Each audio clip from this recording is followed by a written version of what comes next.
Muy buenos días a todos. Un saludo también especial a las personas que nos acompañan virtualmente. Gracias, Nasli, por tu presentación. Gracias al equipo organizador y al Grupo Queralty a la invitación a este espacio tan maravilloso del mundo del APS. 1.200 millones de personas en el mundo sufren de hipertensión. En Colombia, alrededor de 5.800.000 personas. En diabetes, 443 millones de personas en el mundo, y se considera que en países de prima, media y baja estamos subdiagnosticando la diabetes porque requerimos unas pruebas diagnósticas. En Colombia, alrededor de 1.600.000 pacientes tienen diabetes.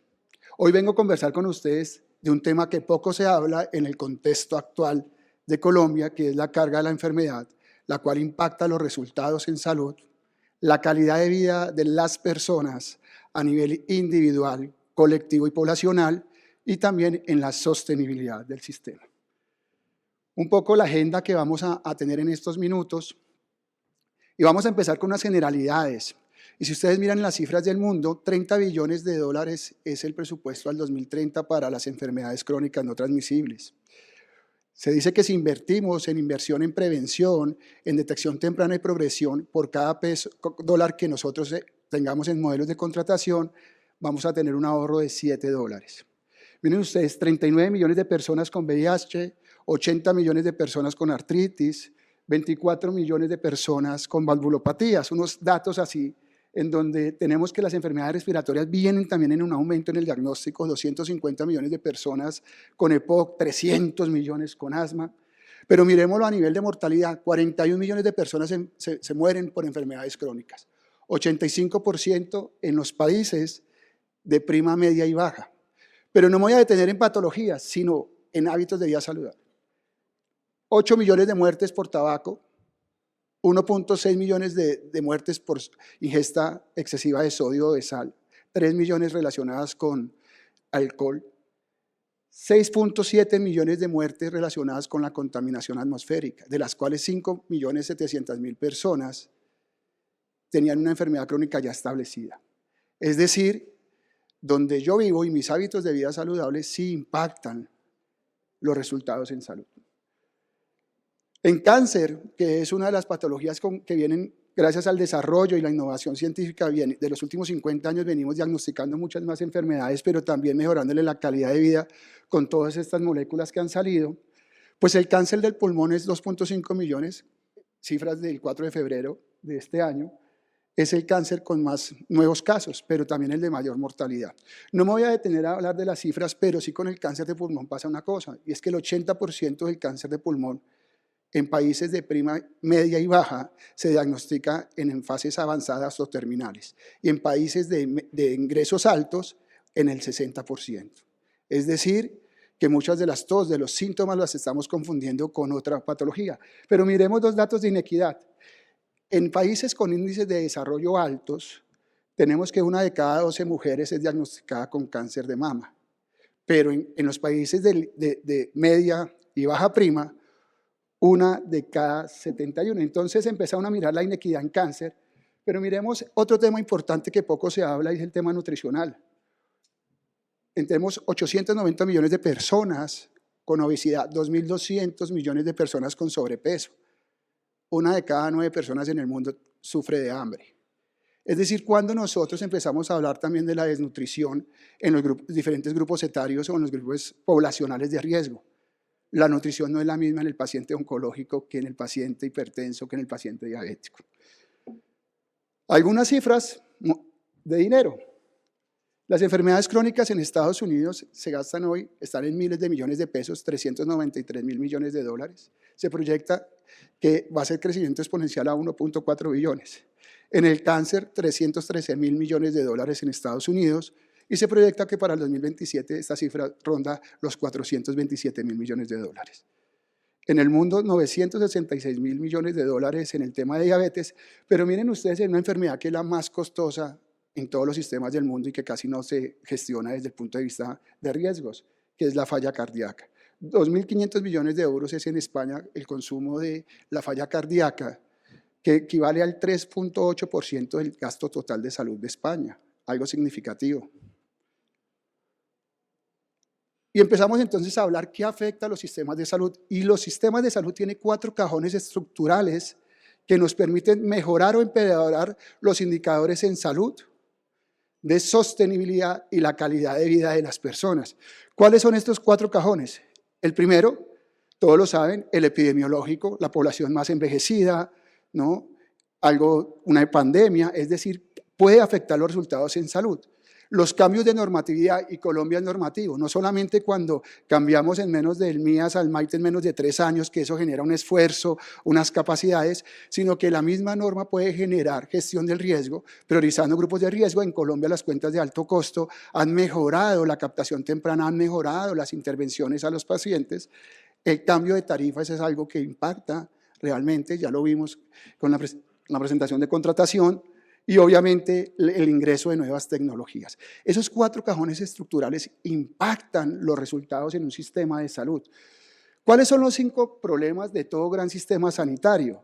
La variabilidad clínica, el acceso y la calidad, los desperdicios, las inequidades y la falta de prevención. Miremos la carga de la enfermedad, es el estudio mundial de la carga de la enfermedad, en donde dice que en los componentes crónicos viene en aumento. El rojo, que es el componente materno-perinatal, disminuyó gracias a los objetivos del milenio y que fue priorizado ese grupo poblacional. ¿Y cómo está Colombia? Si ustedes ven, Colombia pues tiene la misma tendencia entre los 2 grupos, y este que es de causas externas, seguimos en la tendencia. El aporte sectorial es una diapositiva que creo que las personas que han tenido la oportunidad de manejar riesgo siempre hablamos. Y en la izquierda ustedes ven qué pasa o qué me hace enfermar a mí, ¿no? La biología, el entorno, los estilos de vida y los servicios de salud. Y en estilos de vida, recordar siempre el bienestar, que va relacionado a 3 cosas: la calidad del sueño, la alimentación y la actividad física.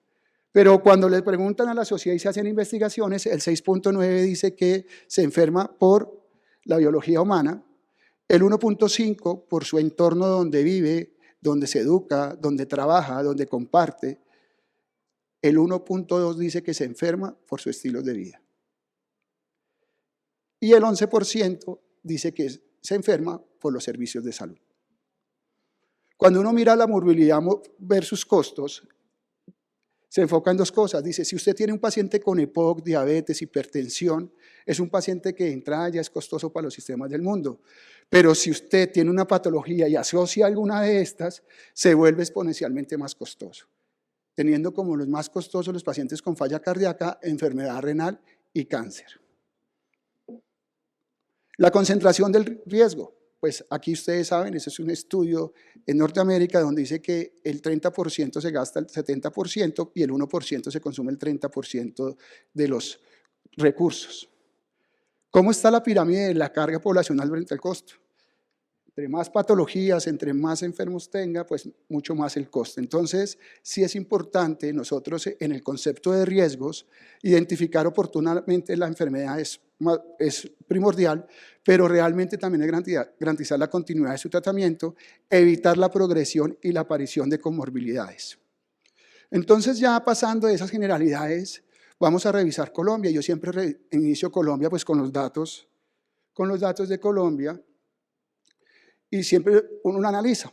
No han salido los datos de agosto, pero de julio a junio, ¿qué pasó en el aseguramiento? 50.000 personas salieron del régimen contributivo y 200.000 entraron al régimen subsidiado.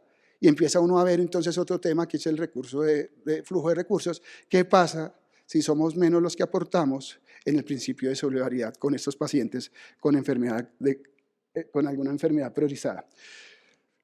Colombia tiene la tendencia, igual que todos los países del mundo, los índices de la primera infancia están disminuidos, se concentra el mayor número de la población en la carga, en la fuerza productiva del país, y cada vez tenemos población de edades avanzadas mayores. Se calcula que en 10 a 15 años este aumento va a ser casi de un 25%. ¿Qué estamos haciendo para trabajar el envejecimiento activo de la población?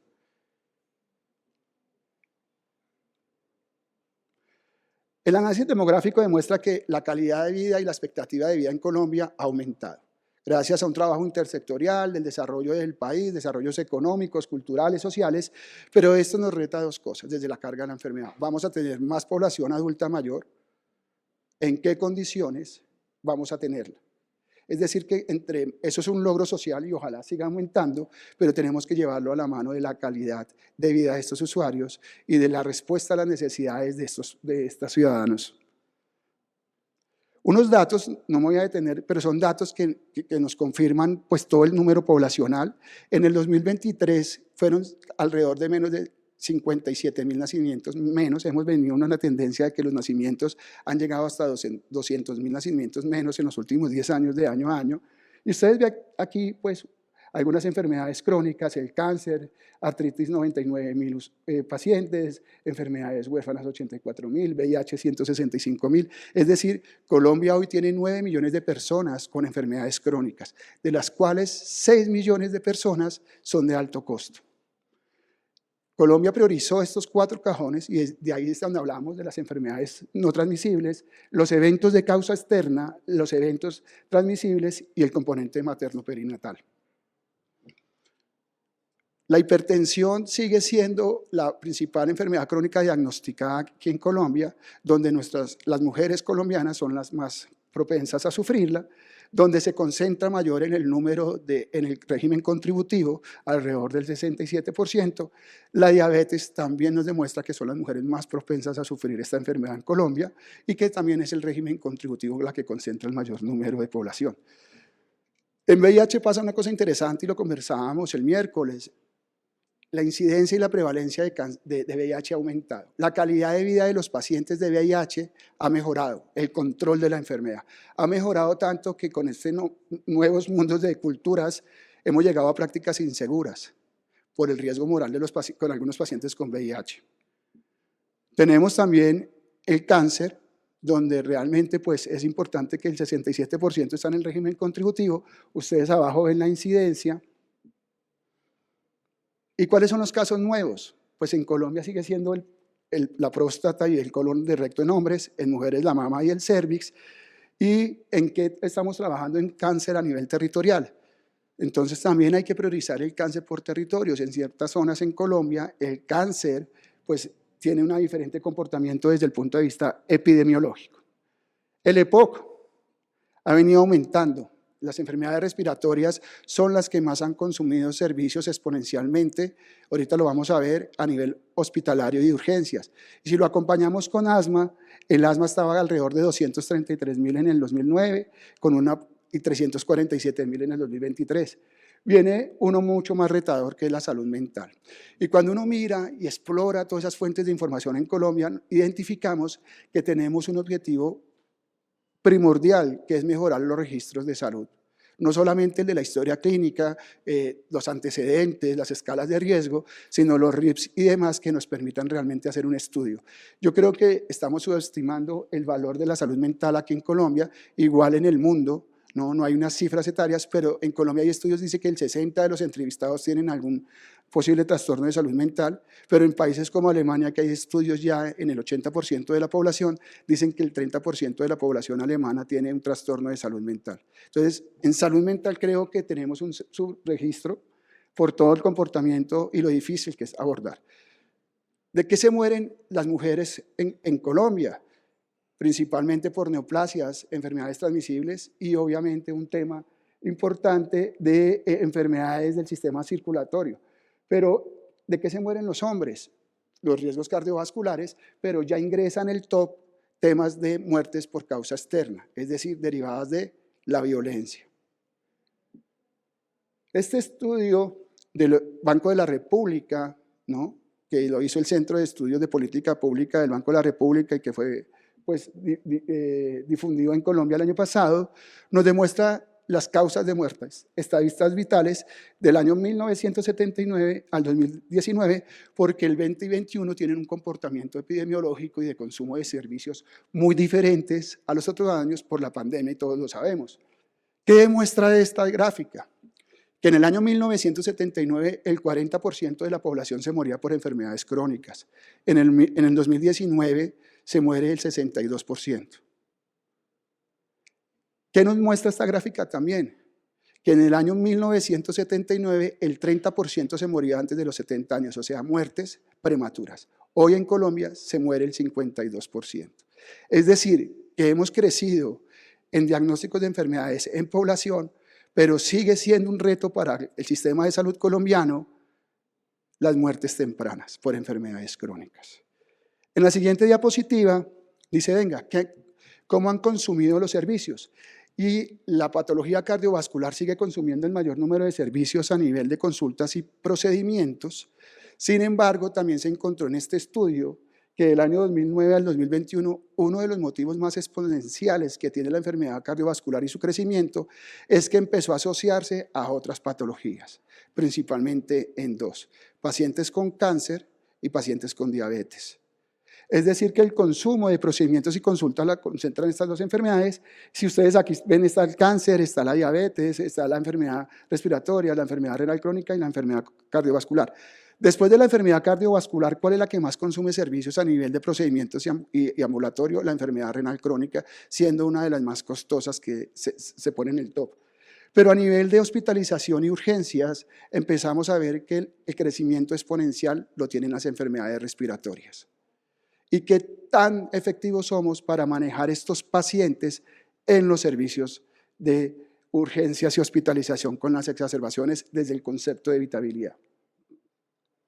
Los costos vienen en aumento. Hoy en Colombia se consumen más servicios a nivel ambulatorio, pero los costos están concentrados en urgencias y hospitalización. De ahí el concepto de evitabilidad, que muchas veces tenemos que llevarlos a estos contratos, ¿no? De cuántas hospitalizaciones podemos evitar o cuántas urgencias cuando controlamos bien una enfermedad, cuando manejamos bien la progresión de una enfermedad. Es decir, que cuando en Colombia empezamos a hablar, ya nuestra figura cambia, y es que el 20% de la población se consume el 80% de los recursos.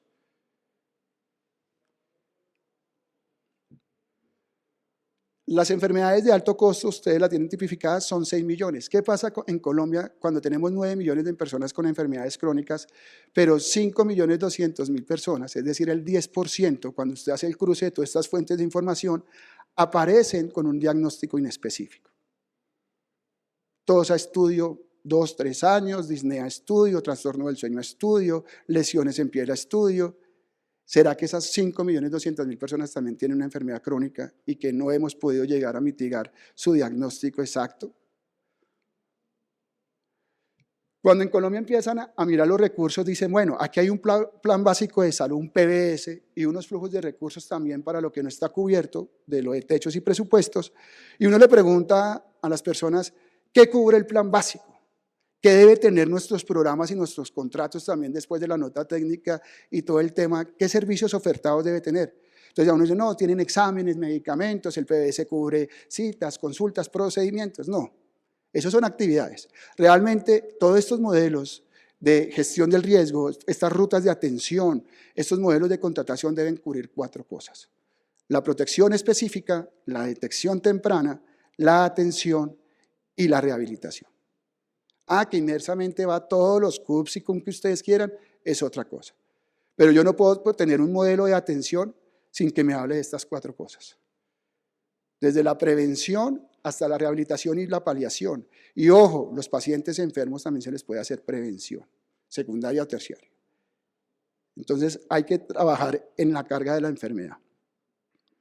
La gestión integral del riesgo es esa herramienta, estrategia y diseño que tienen los sistemas de salud para dar respuesta a las necesidades, anticiparse a los riesgos, prever riesgos futuros. Esta es una definición de mi autoría presentada en el Congreso Internacional de Riesgos el año pasado, pero aquí también hace que nosotros tengamos que hacer varias cosas, y es que la gestión del riesgo no es solamente clasificar las poblaciones, ponerle un nombre, es gestionar también agentes clínicos, administrativos, financieros, logísticos, distribuir los costos, ¿sí? Mejorar la equidad, gestionar el desarrollo. Es que la gestión del riesgo no es solamente la caracterización poblacional.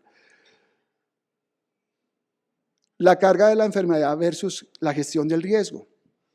Y hay una frase maravillosa que en Colombia estamos hablando mucho de gestión del riesgo y curso de vida. Y curso de vida son 4 cosas. Hay momentos que por mi edad y sexo, o sea, riesgos universales, soy más sensible a sufrir algo. Menores de 5 años, enfermedades respiratorias. Hombres mayores de 40, cáncer de próstata.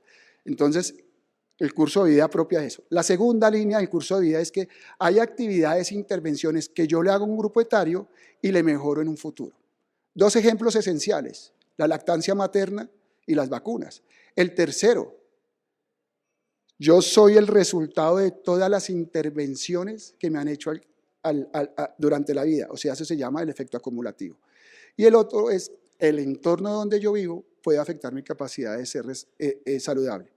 Es decir, que ellos tienen una frase maravillosa y es que en gestión del riesgo y en carga de la enfermedad nunca es tarde para empezar. ¿Y por qué les digo a ustedes? Digamos, aquí hay una carga atribuible, llamémoslo alguna persona que tiene 37 años, en donde puede que sea fumador, poco ejercicio, malnutrición, no duerme bien, estresado, obesidad. Pues si ustedes miran, la carga atribuible de este paciente, la carga atribuible de esta persona va a ser exponencial. ¿Qué pasa si nos llega a los 37 años y el equipo interdisciplinario lo identifica sus riesgos y empieza a actuar? ¿Qué pasa si yo le intervengo el 25%? Miren ustedes, el 50%, el 75%, el 100%. Claro, hay unos riesgos que ya por su exposición han generado algunos cambios. Entonces, uno de los mensajes poderosos en gestión del riesgo, de evitabilidad y carga de la enfermedad es nunca es tarde para empezar a intervenir un paciente.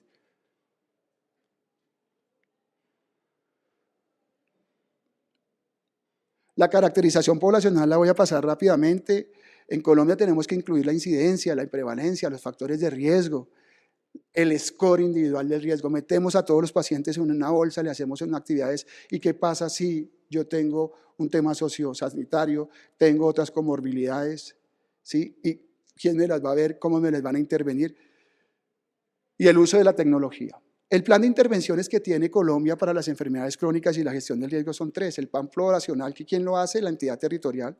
El plan individual, que lo hacen las aseguradoras, las EPS o todos los que gestionan el aseguramiento. Y el plan de cuidado que hace las IPS. Esto es importante identificarlo porque realmente entonces tenemos que articular lo poblacional y colectivo con lo individual, pero cómo la IPS se vuelve un pilar fundamental en estratificar el riesgo de los pacientes.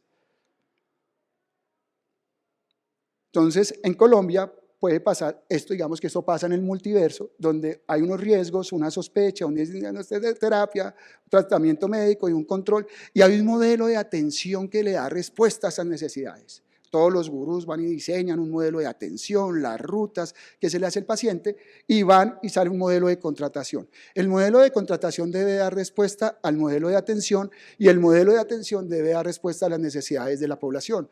Pero puede pasar esto en algunas patologías también por la oferta de servicios en los territorios o pasa simplemente por cómo se diseñan las redes y es que uno puede encontrar 1, 2, 3, 4 prestadores para la cadena de atención del paciente. Y se vuelve un reto cómo hacer que el paciente navegue sin que eso le complique sus resultados en salud. Hasta el operador logístico se vuelve vital en ese modelo de atención. Entonces hay unos conceptos desde la red de redes integradas, unos conceptos de navegación que es la coordinación. ¿Cómo hacemos si de verdad tenemos 2 o 3 prestadores en una ruta para gestionar la coordinación de la información a nivel clínica, administrativa y de los sistemas de información? Lo decíamos el miércoles, posiblemente paciente que sube jamás se devuelve. Entonces, ¿cómo vamos a empezar a manejar la coordinación, el uso de transferencia de la información y no desplazarle esa carga al usuario? Coordinación de la gestión clínica, la accesibilidad entre niveles, cuáles son los criterios médicos, ¿no? Los hitos de control, cuáles son los sistemas de referencia y contrarreferencia que le vamos a ayudar a ese paciente y de autorización, porque todo esto pega para que la carga de la enfermedad pueda aumente o disminuya. La continuidad, cómo vamos a transferir la información clínica del paciente, la administrativa, pero muy importante la relación del paciente que no sienta que su patología está fragmentada y que no sienta que cuando va de un médico nuevo empieza de cero y nuevamente el paciente queda descoordinado porque pues, recibe un tratamiento completamente diferente. Y una continuidad de relación, la estabilidad profesional y el vínculo paciente-profesional, muy importante. Entonces ya para concluir, nosotros tenemos los objetivos de la sostenibilidad, el eje tercero, Colombia lo firmó, 185 países, una foto muy bonita en la ONU, pero realmente ¿qué tanto hemos nosotros llegaba a impactar las metas específicas. Garantizarle a los pacientes el 80% de la continuidad de este tratamiento, ni siquiera el 100%. En países, yo les daba un dato el miércoles, decíamos 60% de la población en países de prima, media y baja solo tienen continuidad. En Colombia, en cáncer, de 10 sesiones al año, la misma Sociedad Colombiana de Hematología lo publicó, tenemos acceso a 6.8. Si yo garantizo la continuidad, mejoro la morbilidad, la mortalidad, la severidad, la letalidad. Y eso no lo hemos entendido. Y a veces aparece en ese fraccionamiento estos 5 o 6 prestadores, o a veces el operador logístico que por ciertas causas que no vienen a la conversación pueden entregar o no. Mire, tenemos que mejorar la actividad física, disminuir la ingesta de sal, el alcohol, el tabaco, pero tenemos algo muy retadora, disminuir el 25% de las muertes prematuras. Eso significaría mucho para los países, más en Colombia, cuando lo veíamos anteriormente, que son alrededor del 52% de las muertes por enfermedades crónicas no transmisibles. ¿Cómo lograr la gestión más eficiente del gasto en sistema? Aprovechar la tecnología médica, los servicios adecuadamente, contrataciones motivacionales y estratégicas, lo veíamos anteriormente, y hay un concepto que también impacta la carga de la enfermedad, que son las ineficiencias en salud. Todo lo que hacemos que no está bien, cuando se afecta la calidad, la oportunidad y la seguridad. Hay estudios, y aquí traje 4 muy importantes, que hablan de la carga de la enfermedad y muchas veces levantamos la mano y decimos, no, esto es lo de la coordinación, el diseño, la contratación, la corrupción, pero cuando uno empieza a mirar todos esos estudios, se da cuenta que el gobierno clínico y la prescripción no pertinente es una de las principales causas de ineficiencias en salud en el mundo. Aquí están los estudios. Entonces, se basa en Berkeley, y si ustedes se dan cuenta, entonces, condiciones prevenibles, costos inefectivos, ¿no? Fallas en la prestación de salud, fallas en la coordinación de la atención, y empieza uno a mirar cuál es el modelo de cuñas que también afecta esas ineficiencias e impacta la carga de la enfermedad negativamente, ¿no? Entonces empieza uno a hablar de los 6 modelos de cuña, que entonces empezamos a hablar fallas de entrega de la atención, de la coordinación de la atención, sobretratamientos, complejidad administrativa, falta de precios, fraude y abuso. Pero cuando uno también mira en Colombia, ASEMI en el año 2018 hizo un estudio de ineficiencias donde el gobierno clínico vuelve a estar muy relevante por encima del 34%. Colombia la clasifica en de diseño y regulación, ¿se acuerdan los cajones estructurales que veíamos al inicio? Los clínicos, los operacionales, los administrativos y obviamente de comportamiento. ¿Qué podemos entonces concluir? Y hay una oportunidad grandísima en el sistema de salud, y es que ser simples en el diseño de esos modelos es muy importante, garantizar el acceso simple a los pacientes, que les generemos menos carga administrativa, pero también tenemos que mejorar la simplicidad o lo simple que comunicamos hacia los pacientes. Y entonces aquí vienen unas conclusiones simples. Las enfermedades crónicas las hizo el Banco de la República, después de todos esos expertos, un costo elevado en el gasto de salud, gran carga económica para las personas y familias, mucho más cuando el gasto en salud en Colombia viene aumentando en el último año y posiblemente aumente si llegamos a escenarios de reforma y demás. Decimos que las complicaciones son costos considerables. Miren lo que cuesta casi en diabetes amputar a una persona. Se espera que los aumenten los costos, son conclusiones sencillas.